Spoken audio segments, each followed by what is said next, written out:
I was told this was gonna be a happy novel.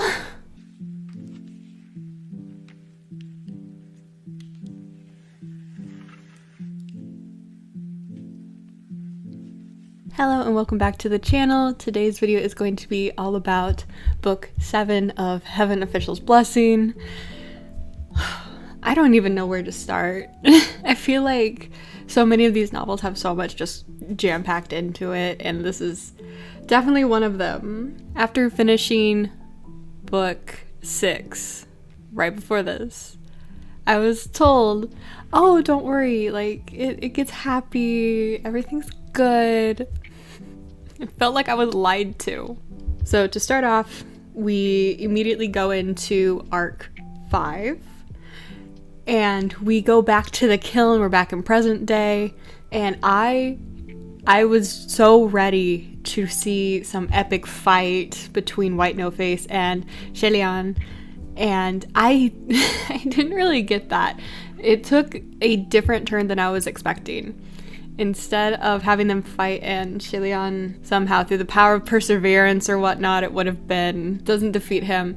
Actually, Sanlang helps him get out after dealing with a substantial emotional trauma. So we do get a bit more information about White No Face and why he's after Chillpeach in this, and I did like that. I was still a bit confused, but I was just like, I have a feeling we're gonna find out more soon, so I'll leave it at that.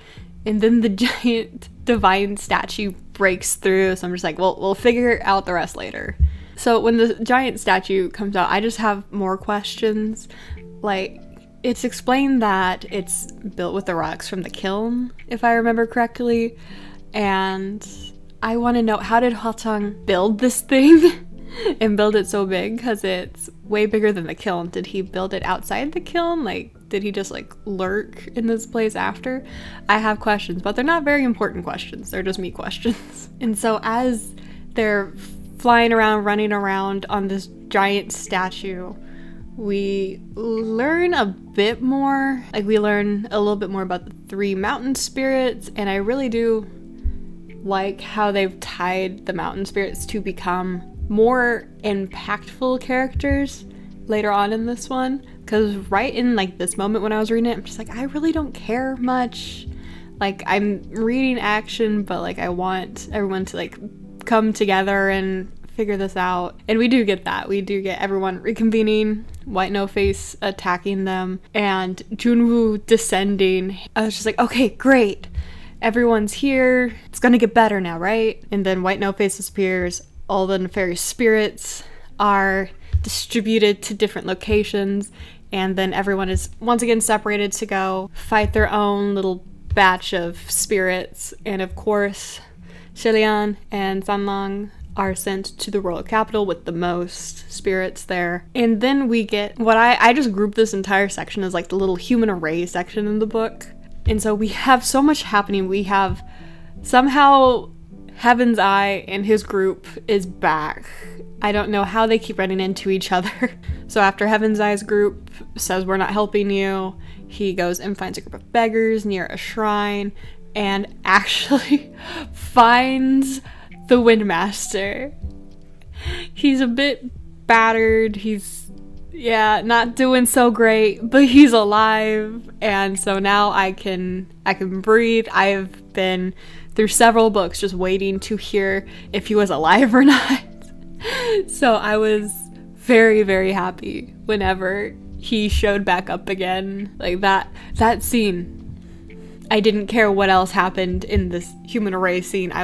He was back. I was happy. And so then, through the help of Qingshuan, I always have to look at his name. I don't know why.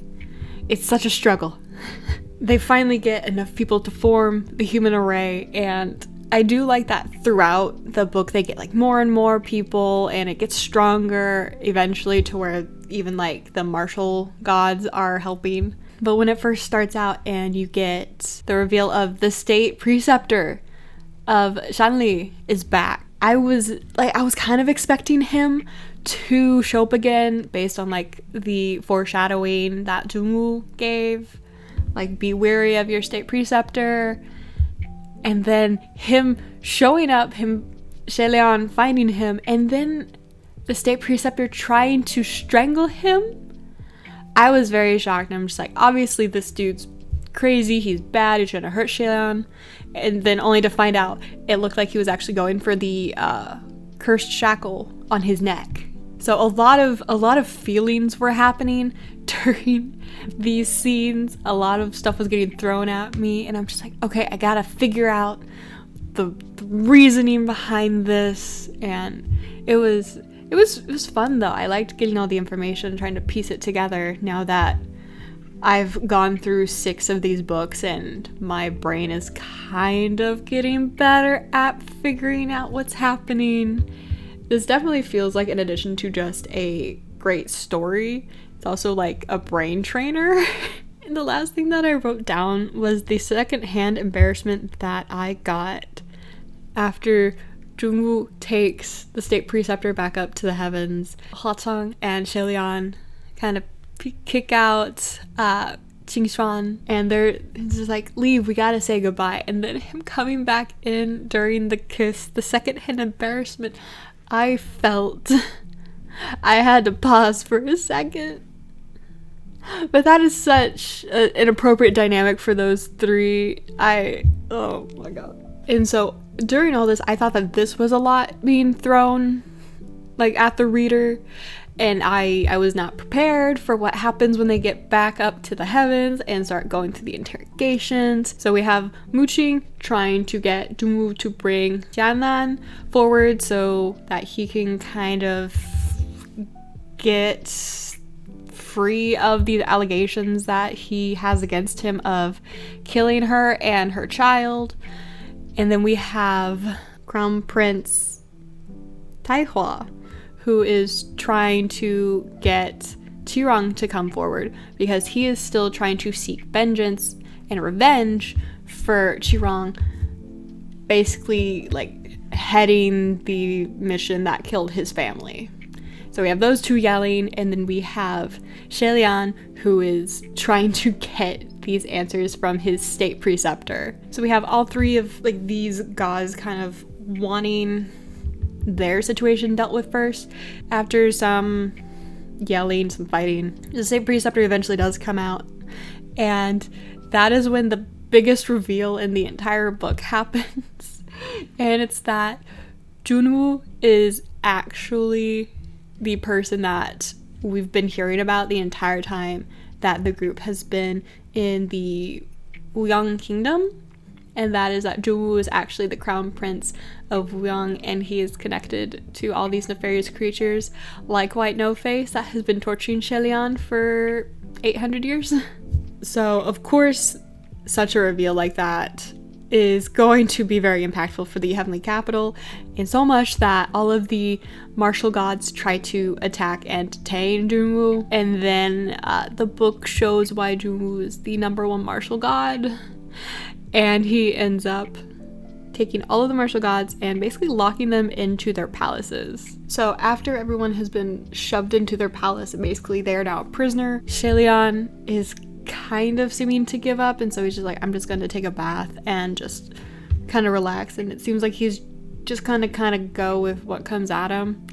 And then we get the soul shifting spell returns, and so we have I found it quite funny, the little section where Qingxuan is relaying messages between Hwacheong and Shelian. Yeah, that probably had some of the funnier parts in it that I very much enjoyed. And after that, of course, we have Yinyu coming in to save him with the Earthmaster shovel. And sadly, they don't get terribly far with that. That's when I read it as a horror scene where 𝕬𝕣 ends up taking Shelian when he's underground trying to find Yinyu, who has disappeared. And so after he's been captured, he's kind of getting scolded by 𝕬𝕣. We get someone who comes in to save the day once again, and that is the Rainmaster.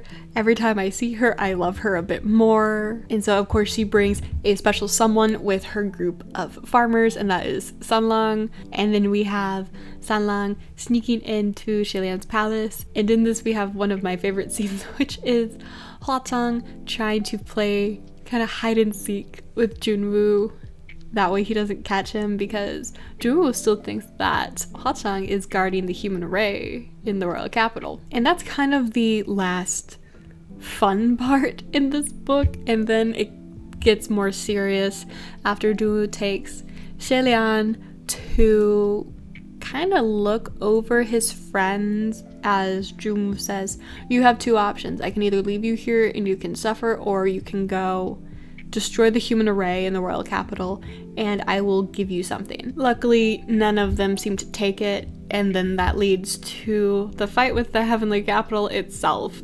Jungwoo starts to light everything on fire. Luckily, all of the gods seem to be freed eventually from their palaces. Sanlang to the rescue once again. He somehow, in the time between him sneaking in and Shelian leaving, he has fixed the giant divine statue that they used in the very beginning, and he repaired the leg that was broken by White No-Face, and he has his silver butterflies bring it up to the heavenly capital.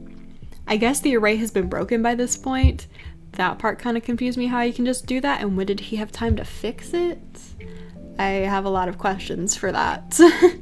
But this is when it seems that Jungwoo is completely gone, and he starts to fight all of the martial gods. And then I was not expecting him to just turn the entire heavenly court into his own kind of mecha. And so then we have the two fighting through the air, and the entire fight in the Blackwater demon lair territory. I did enjoy that they put the art of the bone dragon whip on the fiery burning heavenly court. That was very cool, and it was really helpful for the imagery that I was picturing for it. That entire scene was just really well written, and I was so sad whenever Chi-Ying jumps down to try and fight this thing, and I was so scared that he was dead. But luckily he's still resting on just a bonefish in Blackwater's territory. I hope that they'll go and get him at some point, and we'll see him return in book 8. But yeah, luckily he's alive still. I don't have to worry about anyone dying. My main fear is that they're gonna kill off a character that I like in the last 100 pages or something. And so I feel like a lot of this middle to ending part was just a lot of the fighting. And after the Blackwater scene, which was probably my favorite part of the fight, we have them go to the royal capital where the human array is, and that's where it gets more serious, I guess. We have the gods that jump off and help hold the array. We have Paiming, who at this point in time, we don't know where they were. We were worried that they were dead because they weren't on the divine statue. So that, plus the fire and the drowning essentially in the Blackwater area, we were really worried that General Pei Jr. and Banyu, all of them might be dead. But luckily we see them all safe and sound. Pei goes to fight Jungwoo just one-on-one. I thought that was very gutsy, and I actually was quite worried for him because the amount of power that we've seen Jungwoo be able to wield through this entire series, I was quite worried for him. And then, of course, to break up all the seriousness, we have Chi-Rong, who, of course, is still there, and he has poor Guzi still. This poor child. And no matter how much Shelian yells at Chi-Rong that this child needs to get away from the ever-burning fire, he doesn't, and he nearly gets this child killed. So reading that part with Chi-Rong was actually super frustrating, because you can feel the annoyance that Shelian has when he's trying to tell him to leave and get the child somewhere else. And so that was super annoying. And when it first happens, I thought that Guzi was dead, and then later it's revealed that actually Chi-Rong jumped in front of him and saved him. I really don't care. That doesn't make up for it, in my opinion. If people can say what they want about him, I personally don't really think he's a good father. Giving him food and being better than his turns out to be quite negligent and possibly abusive true father does not make Chillpeach an actual good father. It just makes him slightly better than the really bad father he had before. And then of course with all of this happening, Junwoo's kind of, I guess, starting to see that he's losing, so he unleashes the empty-shelled people and the corpse-eating rats. My favorite. Luckily, they are no match for the citizens of Ghost City who just come and eat them. I mean, whatever you gotta do. Towards the end of this is actually when the mountain spirits come back and are relevant again. At this point, we've learned that they are the 3 other state preceptors of Ouyang, and they've actually become a sword for the divine statue to use. And I thought that that was just a very nice way to include them more, because they're very much kind of side characters that don't show up very often. So I like that they were able to be very useful in this. But all good things must come to an end in this series, it seems. So we have Xelian, we have Hwacheong, the state preceptor, and Muqing, who appears out of nowhere and says, I will join you because you need more martial gods with you. Now at this point, anyone reading this is probably like, this is really suspicious, because they couldn't find him before. He was called out by name and he did not respond, and he didn't speak up until that very moment. So already I'm going in and I'm very suspicious of him. I'm very weary. I was wondering if he was even in fact Junwoo. If not, was he being controlled by him? Was he a puppet like White No Face did earlier? Because we did see White No Face take on the forms of both Muqing and Fengshen at the same time. So that's not out of the question. And at this point in time, I have just finished book 7. I haven't even started book 8. So I don't even know if my suspicions are correct in that. But I do know that he's framed in a very negative light at the very end of this. And just all the bad things seem to be happening. We have Hwacheong rolling a 1 for his teleportation array. We have very minor things like Xelian almost getting dragged into the lava. And we did get a very cute scene with Hwacheong wanting to protect him. And then the state preceptor being like, don't treat him so daintily, he can handle himself. I don't know, I just liked that little glimpse of something funny and cute. Why is my lighting so bad right now? And once we get into the final location, I'm forgetting exactly where they are. The palace, maybe? The temple?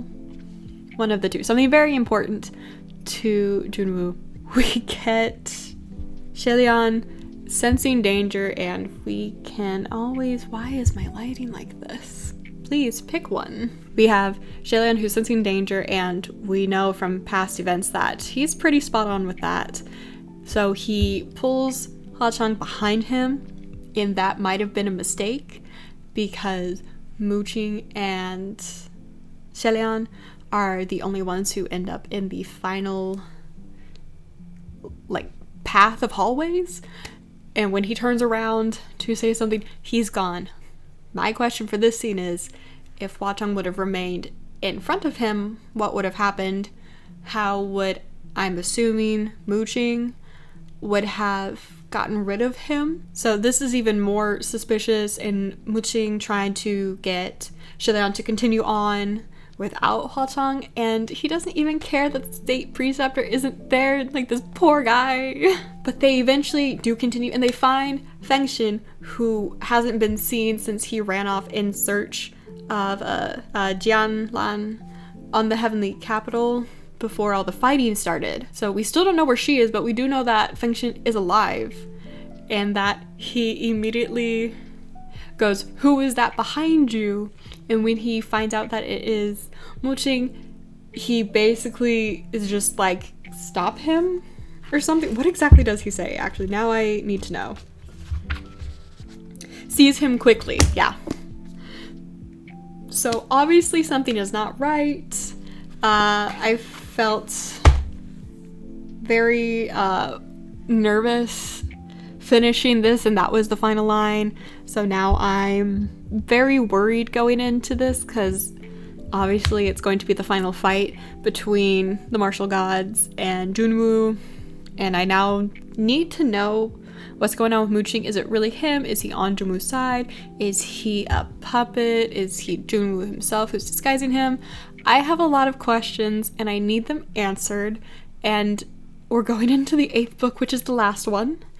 And I also know, based on spoilers, that the entire book is not the whole like ending.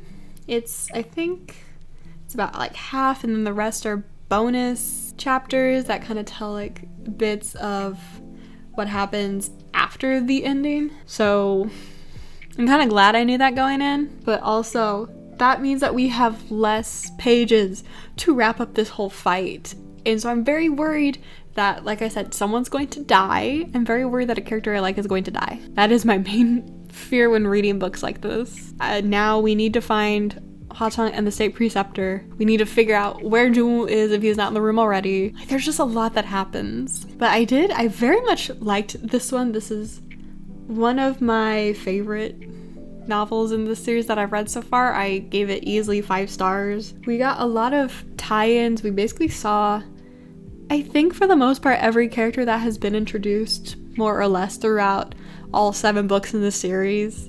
So I liked that everyone's coming together. This is also probably one of my favorite covers. It's really pretty. I really like the color palette on it, and just this little scene. I really thought we were going to get a calligraphy scene. I thought we were going to get another writing lesson. So I was kind of bummed that we didn't get that, but the content of the book was great nonetheless. So I'm very sad that I'm going to be going into the last book after I get done recording this, actually. I'm going to start it today. I don't think I have a whole lot more to say. A lot of action happened in this book. I very much enjoyed it. My favorite fight scene was them in Blackwater territory. My favorite scene was probably the hide and seek scene with Hwa-chang and Junwoo. And now a lot of stuff is going to probably get wrapped up in like 200 pages, and I'm not sure if I'm ready for this to be over. I'm quite sad. This is the first series that I've read that is this length, and this is also my first 𝕬𝕚. So a lot is going to kind of finish up in like probably a week. I'm going to hopefully finish book 8 through this week, and then that will be the next video. This is gonna be interesting. But yeah, I think that's about it for this video. So thank you if you've gotten through the end of this. If you have read this, drop some comments. Did you agree with my thoughts? Do you disagree with what I said? Do you want to add something to the conversation that I overlooked? I would love to read your thoughts on this. You're gonna fall again, aren't you? Oh, you're totally gonna fall. Yeah, so leave your comments below, and I'm gonna start it in this video. If you have recommendations for the next 𝕬𝕚 series I should read, I've already gotten some recommendations for this author's other series, Grandmaster of Demonic Cultivation, and the Scum Saving Self-Service. I don't know, it's such a long title with a lot of S's. But those who have already been recommended to me, Thousand Autumns has been recommended to me, a handful of others, but I need help in deciding which one to actually go with. I kind of want to do Grandmaster of Demonic Cultivation next, but I'm not set on that yet.